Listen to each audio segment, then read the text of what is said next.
ม่ห้างลูกสี่เอามอบให้โม่ทุกคนเด้อพิเศษเมื่อทุกคนแม่ส่วนลูกชายจะเสริมเพียงทรงส่วนน้องและอายแสนสุขใจเมื่อหาซื้อตรงแม่หาน้องเปรียบเหมือนห้องอย่าพะวงอายนี้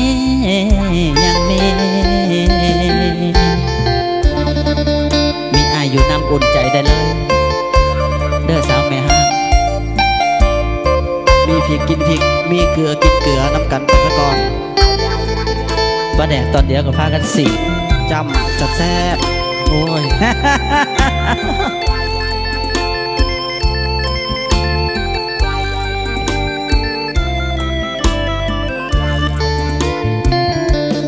แม่ห่างน้องอย่าโศกเศร้าโศกาไอ้นี้ขอมาขันอาสาบ่ให้น้องวันพวกน้องทั้งสี่อายจะมีหน้าที่แบ่งปันให้มี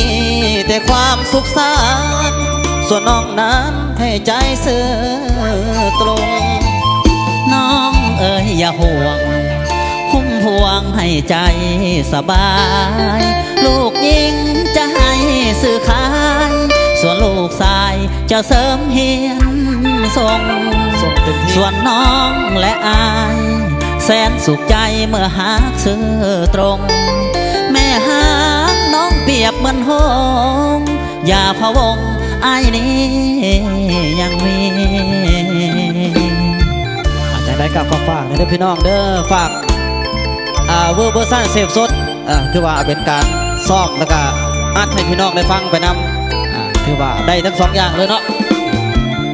การซ้อมแต่บัวให้ทีมเป็นเสียแน่ให้เบิ่งบรรยากาศทุกๆบรรยากาศจ้าซ้อมใส่ฤดูกาลต่อไปจับจองกันได้เลยเด้อจ้าราคาเป็นกันเอง78229668โทรมาเลย24 ชั่วโมงเปิดเครื่องใหม่ของทั้งเสียงเหมือ